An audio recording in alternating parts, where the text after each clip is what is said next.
viewers, welcome to another game of Casual Pro Gamer. Today we're doing a best of 3 between Polt, who's playing a CM Storm Polt, but yeah, it is Polt, and Ryung. We have seen Ryung earlier, and Polt we have seen earlier as well, but that has been quite a while ago. Yeah, Terran versus Terran, a matchup that we haven't seen in a while. So yeah, I've been doing a lot of best of 5s lately, but most of them didn't actually go to game number 5, which was kind of disappointing. So this is a best of 3. Hopefully they will actually be good enough to actually grab a game in the first 2, both of them, and we will get an exciting game number 3.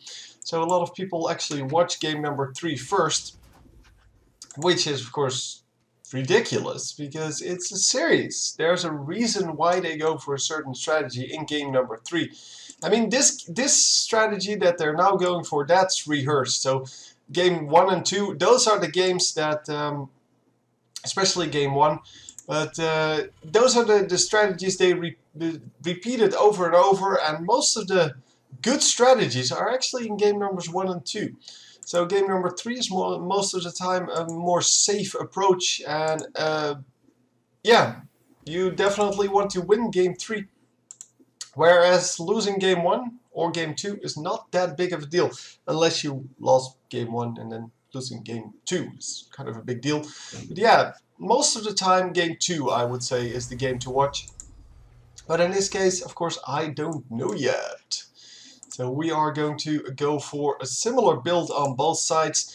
Just the barracks early on, and we can go either for a factory. We seem to be going for Reapers on both sides. Yeah, a little bit of gas needed for the Reapers, of course. But we can also go for... No, he's too late. Yeah, I think that... Yeah, that is too late. So we're just going to go for some Marines. And this is for the factory then. Yeah, we normally see an early gas. I didn't realize we were already that far in. But normally we see an early gas to go for Reapers. But of course, yeah, you need to complete your gas and mine some before you get your barracks up, because otherwise, yeah, it's kind of useless. Yeah, the Reapers would actually do very nicely against the SCVs, of course, but against the Marines, they can't really go up against that. And yeah, so it's a kind of a... yeah, throwing away resources if you do that. So I do understand why we're not going for Reapers. I just kind of misjudged the timing there. So yeah, the Reapers are very good against the Zerg, because Zerg obviously does not have that ability to attack them with range in the early parts, whereas Stalkers or Marines will take care of the Reapers pretty quickly. So it's really only versus Zerg that we see those Reapers nowadays, fortunately. So both of them getting a reactor, both of them building that factory. So it's yeah, very similar, and as you can see, the command center comes down over here, where here it's actually, well, in the base. And this SCV was looking for it earlier, but it couldn't find anything. It kind of doubted, like, what the hell? What's going on here? But now it probably understands that, well, the command center must be coming up over here. It does, however, want to spot everything that's coming down the ramp. And the orbital command is already underway. Same here, but yeah, well, it's still still producing the command center here. So the orbital command will be in a few seconds. And there you go. So the orbital command will form, and both of them will have similar setups. Factory is going to go down, and here we go with our Widow Mines. Widow Mines are probably the most used, well, simple thing. It's way better than the Hellions. And even the Hellbats, yeah, they're used in the Korean versus Korean matchup a lot.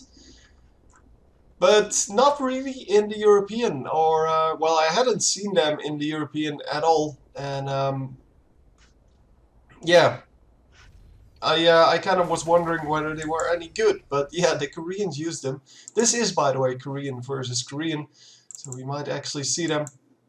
But still, everyone uses those Widow Mines. Widow Mines are extremely good against Protoss, because they do extra damage versus shields. as you can see here, 35 versus shields, which makes him take out Stalker instantly. So the first shot takes out the Stalker, not the splash. The splash will actually do like 40 damage. Yeah. So 40 splash damage, of course, not that good. That's really good against the Zerg, because if they come in with either Zerglings or just well, something like Banelings, for example, or Hydralisks or Mutalisks, those are all getting splashed pretty hard. And here is the Widow Mine. It is going to shoot. No, yes, it is going to shoot. However, it is not good enough. So yeah, the Widow Mine over here, and now he's going to have to scan to see that Widow Mine, because, well, otherwise he's going to get owned, and we are going to try to do it with a missile turret. Missile turrets are less expensive to build than it is to build or to get a scan off, because scans are pretty expensive. And oh, this mine is going to do so much damage now. Oh no, it didn't get the shot off. Oh, that was just in time. Anyhow, the cleanup was good, and yeah, if only this this mine was over here, it would have done so much better. Or over here. It doesn't really matter. Somewhere, at least, where it saw that plane come in a little bit earlier, and then it might have been deterred from actually getting in there. But now we have a missile turret up. So missile turrets, of course, great for detection. As I said, they're cheaper than scans, and they can also shoot multiple times, whereas scans, yeah, they don't shoot at all. So, yeah, in general, missile turrets, good investment if you only buy one for the detection, not if you buy 20 to prevent a drop, because if that drop never comes, you're kind of screwed. So we do have 2 Widow Mines coming in, but nothing is going to happen because he gets well, pushed out of the base immediately. And here is one of the Widow Mines. It is going to burrow. It is getting spotted though by this Viking. I think it's, yeah, I'm pretty sure it saw it. And the medevac is going to just have to get out of there. Yeah, there it goes. It did see, well, Vikings up and running, so there is no way he can drop there. Of course, Vikings are a really good way to get rid of those drops as well, but they don't have camo detection, so there's that. So yeah, the orbital command just doing its thing, the starport coming up, barracks up, and look at the amount of barracks he has up. Reactor, reactor, reactor, and then 2 tech labs, because he wants to get those factory units out, and he wants to get marauders out every now and then if he needs to, and of course you want to get your tech up.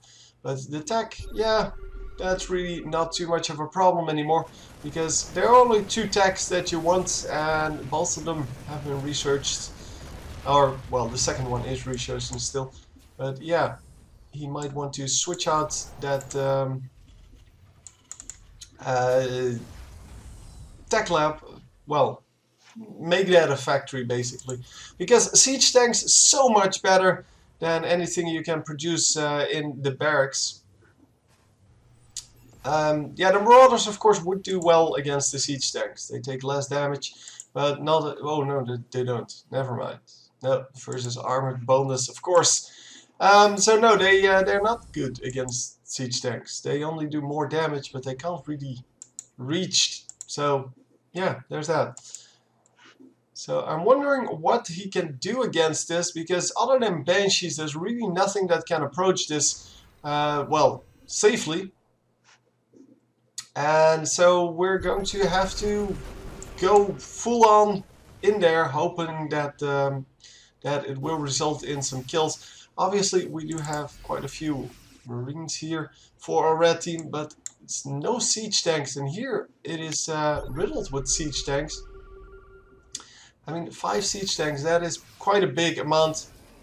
And yeah, you can see 1 splash shot and the game is already won. There are the siege tanks. Finally, we do get them in the front. So yeah, the siege tanks are going to do very well against these marines, and of course against enemy siege tanks. He just wanted to see how many of them there are. He sees 2, and he probably can see this one as well, because yeah, well, it's parked right next to that one, but he couldn't see the one in the back, and that might actually be a problem for him, because the one in the back could still do some damage. No, he's going to group up all of them, and this is so risky. Yeah, they are going to march forward a few marines just to see what's going on the enemy side. But look at the amount of range that we have. He needs to crawl a little bit further forward in order to actually hit something, because the range ends right in front of that. And obviously we are going to try to get some vision on that. And yeah, once we are done with that, more and more tanks are showing up. Tanks and marines are of course the way to go here. It is really risky to not set up that tank line, because there's really nothing that can go up against the tanks. You don't have any sneaky units like Zerg has, or units that are super fast like the Zerg has, and you also don't have things like Blink like the Protoss have.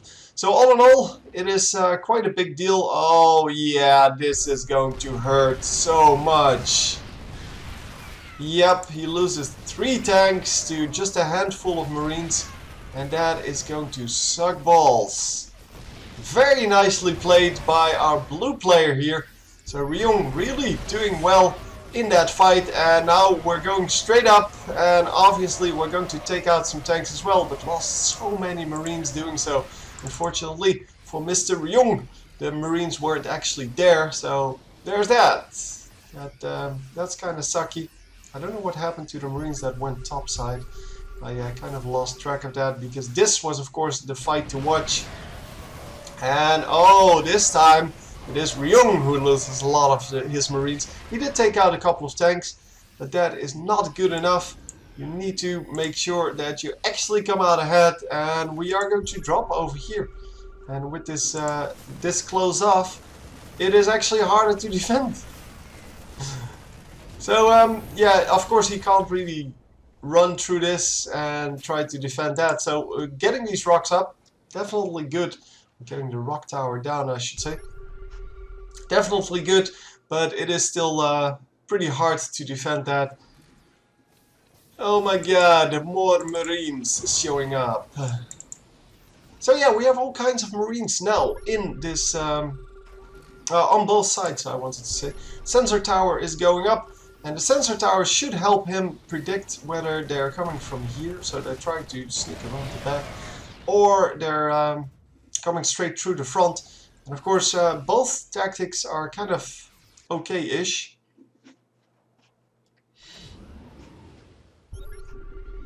So yeah, we are going to hide behind everything, and as you can see, the sensor tower is up. It has a huge range, so sensor tower range is up to here, so it can actually see all of this and all of this. I don't even, oh, here is the range. You can see the little indicator there. And yeah, he is going to move over there, and we're going to fly over. This is going to hurt. Sensor tower gets taken out instantly, and another sensor tower is coming up, because he needs that vision over what the enemy is doing. And of course, he can also use the medevacs, but yeah, apparently not really comfortable with that, because he only has 2. So it's really a large group of medevacs here, because these are 9 medevacs, plus this one. I don't know if that was included, I don't think so. No, so that's 10 medevacs total versus 2. And that is not a good deal, that is definitely not a good deal. The drop is coming in on both sides, both of them realizing, well, this is going to take a while to break, so might as well try to get some drops in. And wow, these marines do not want to die. They are eventually going to die though, but these are not going to die for now. They are taking out so much. And eventually they will be chased off though. But yeah, 3 medevacts full. That is quite a large amount. 11 to 12 workers killed though, so it's not a game deciding attack. Well, even if it was 11 to 0, it probably wouldn't have been game changing, because currently with 4 command centers up on both sides, there's really not a whole lot you can do to the SCVs that is actually scary. We are going to try to expand twice here. Probably just for the mules, but still, if you can get this mined out and then fly to the next base, get that mined out with just the mules, that would actually be very, very good for his income. And of course, you need a lot of minerals. So, yeah, you need gas as well, sure, but gas is not available with mules, so you can concentrate on getting gas with the rest, basically. And we are going to get the watchtower now, or the tower, I should say, the Zelnaga tower. It's no longer Zelnaga watchtower. So that was so imprinted in my brain, the fact that it was a watchtower, so the Zelnaga watchtower, and then they changed it on me. It's so stupid. Because now I can't remember that it's called watchtower. It's just tower now. So that they made that change. So we are going to grab this tower back, because obviously that is what you do. The marine is... oh, that's a blue marine. Okay. I wanted to say it's bugging, but it wasn't bugging, because it was just another... well, another color than I thought it would be. The blues, however, are going to move past this and going to go for these command centers, which are, of course, planetary fortress and orbital command. So, planetary fortress just there for the defense, and we are going to get quite a bit of, wow, fire on those marines.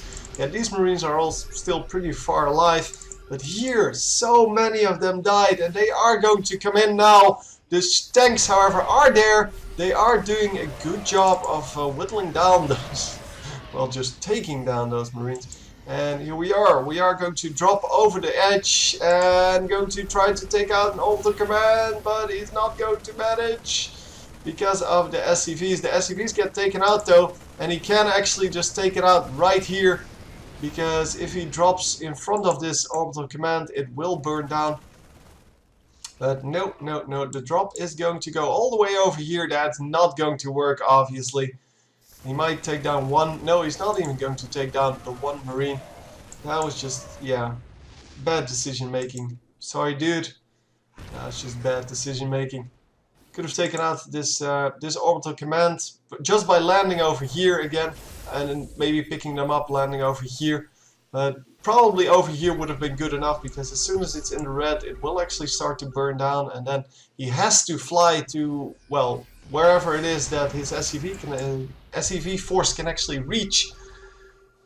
But yeah, he didn't do that. So now he just lost some SCVs for no reason at all. Well, no, for no retaliation at all. He did get one medevac, I guess. And a few marines, but yeah, marines really don't matter anymore. Look at the amount of sensor towers up. There's one over here, there's one over here, and there's one over here somewhere. Oh, up here? Yeah, there it is. And then that is the same one that I saw. Yeah, it is this one. So 3 sensor towers up that have plenty of vision to actually allow this base to be up. It is a planetary fortress, but he does have a medevac there just to be able to scoop up 8 of these SCVs and get the hell out of there. Yeah, there's another force sneaking in from the back, and this time it did not work out. So all in all, resources lost will be, yeah, in the advantage, of course, of the blue player. As I said, he got a lot better team fights off. Entire groups of marines lost for our red player. That is, of course, not very good towards your well, your total. But yeah, workers killed still pretty close together. It is 28 to 20, so that is not a game deciding difference.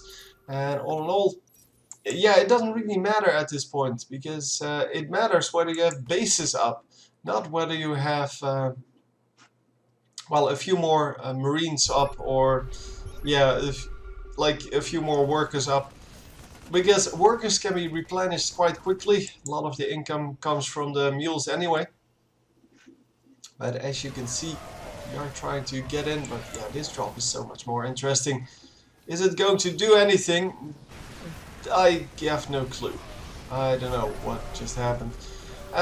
He did seem to get quite a bit of damage done, but I don't know what died. Seems to be all Marines because of the blood. The blood is only left behind by Marines. And yeah, as you can see, siege tanks versus siege tanks takes a long time to resolve. Because nobody wants to run into those siege tanks. And yeah, we saw a couple of mistakes made by our red player here.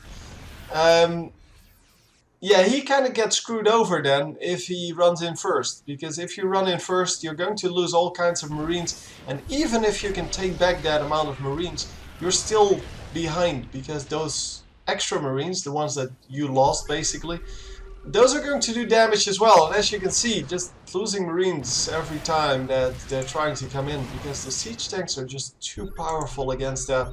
They're just really good at holding these well, these little areas where they are set up. So we are going to get some Marine versus Marine action, but once the siege tanks are in place, so many of them died.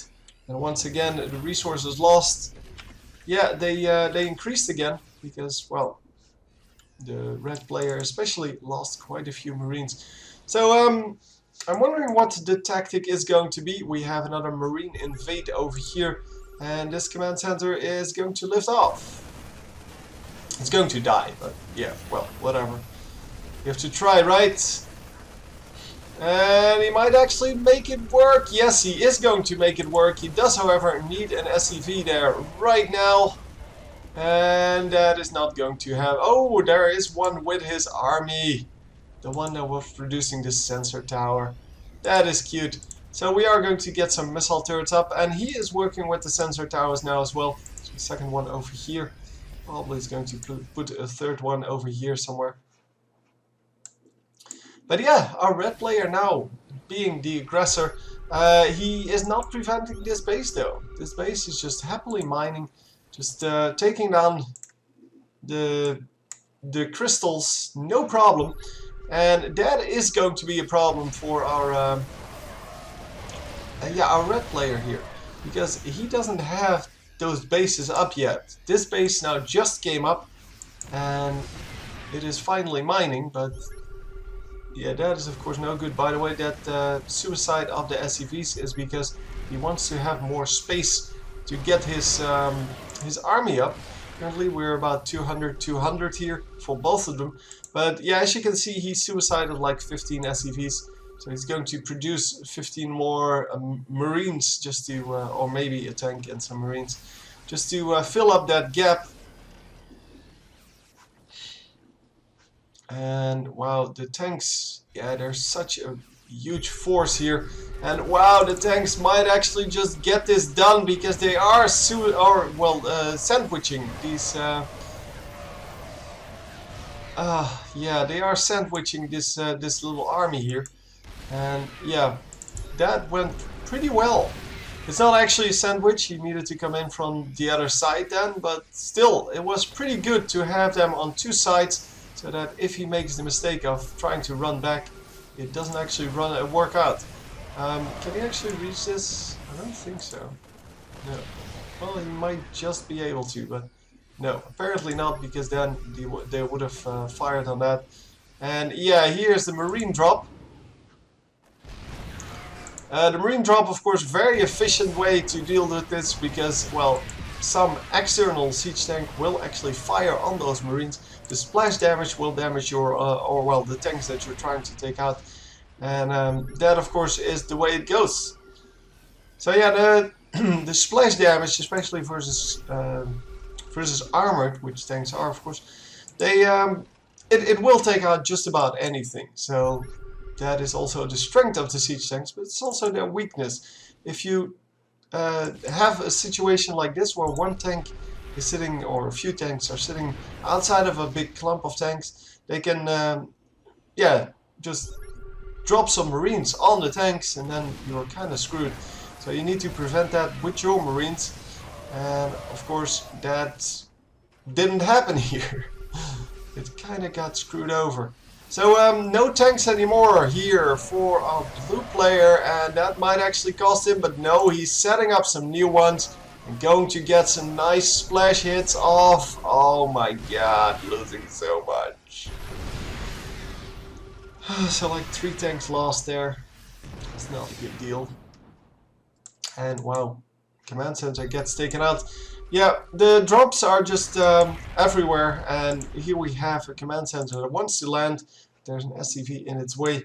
We are, however, just dispatching a couple of marines to take out this SCV. And is he going to be in time? No, he didn't. He didn't get the attack move off. He didn't even kill the SCV. However, we are going to send a bigger, bigger force here. And with tanks there, when your opponent does not have tanks, that is going to be an easy victory for blue. And he might actually take this base. So yeah, going to try to land this, produce an SCV and still live. That is going to be hard to do. He can actually drop a mule on this, because mules will actually just... oh, or you can upgrade it to a planetary fortress. But I don't know if that is going to be in time, because that takes quite a while.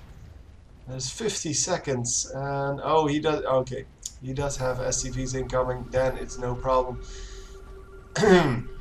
Yeah, I wasn't sure how much health you gained from that, or no, it probably doesn't reset. That would be crazy. But you get a lot of extra HP, so I thought maybe that is a tactic to just stall the inevitable. And we are going to get that up, no problem. You actually don't get any extra HP when it finishes. Probably when you start building it though. Because these don't have... oh, they do have 1500 HP. Okay. Maybe they removed that? Maybe they gave it the armor. I don't know. It's something that makes it tankier. Has to. I mean, really get planetary fortress without, well, without getting armor. Yeah, we are going to run out here as the blue team. The blue team is going to be able to engage this a little bit and then fly away with the medevac. If the medevac has that, yeah, it does. The afterburners up. And of course, we are going to get caught here by the red. So too much concentration there on that little bit, and wow, look at those siege tanks melt. That is insane. So, can we actually do this? Because he can't really go up against this planetary fortress with just marines, so he needs siege tanks there. The siege tanks are coming in. They're probably going to siege this this orbital command, which means that people are going to come in here to try to rescue that. And he might actually want to cut them off. Well, that's his plan at least. Yeah, we are getting this, but look at the amount of damage done by this planetary fortress. He's coming in from all sides, so that is why he split up his marines earlier. He wanted to come in from all sides so that the planetary fortress doesn't actually do that much. I'm going to land his own orbital command there. And the planetary fortress is of course easy to take down when you have siege tanks in the area, because they outrange the planetary fortress, so you can try to defend or try to repair all you want. Eventually it will go down unless you send well, a big army to actually save it. But yeah, in general it is it's a good thing to have those siege tanks up against something like a planetary fortress. 2 of the SCVs actually survived. I don't know for how long. As long as they don't show themselves, I guess it's fine. But these 2 marines, they should have some vision, right? They should have the ability to kill them.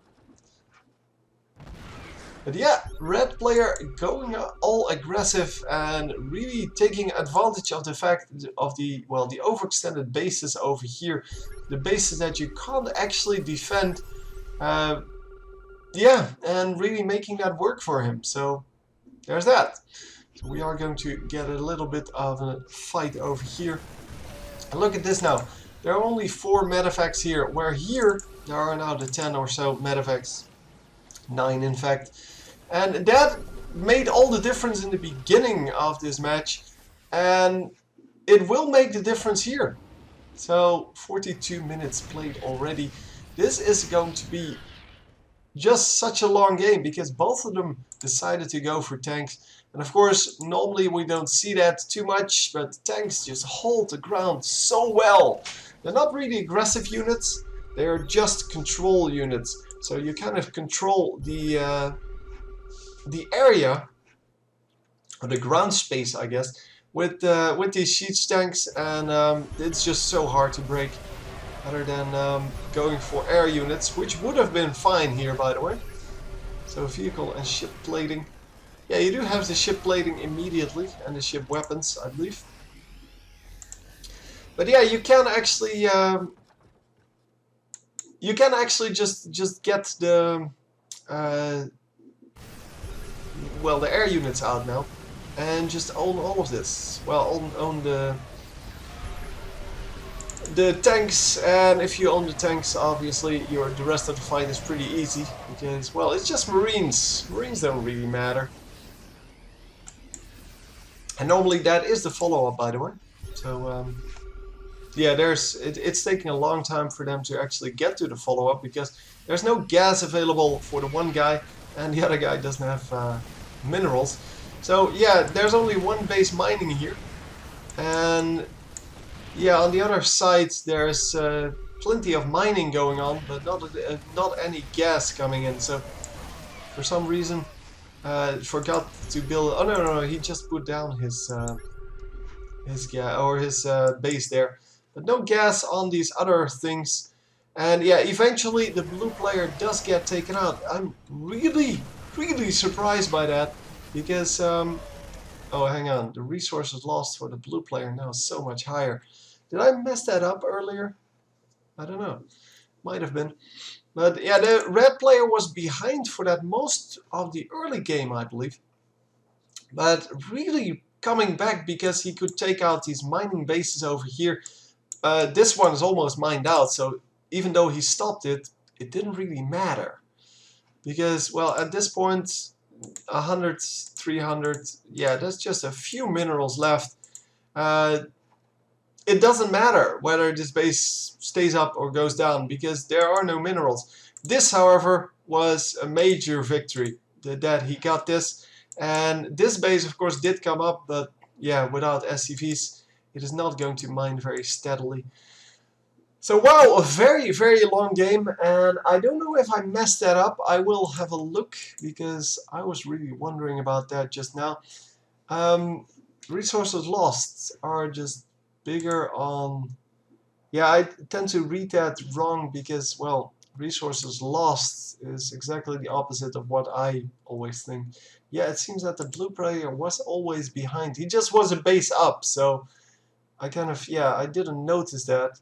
Or I thought he did better, but yeah, it is indeed the blue player that's behind all the time. Oh my god. I completely read that wrong.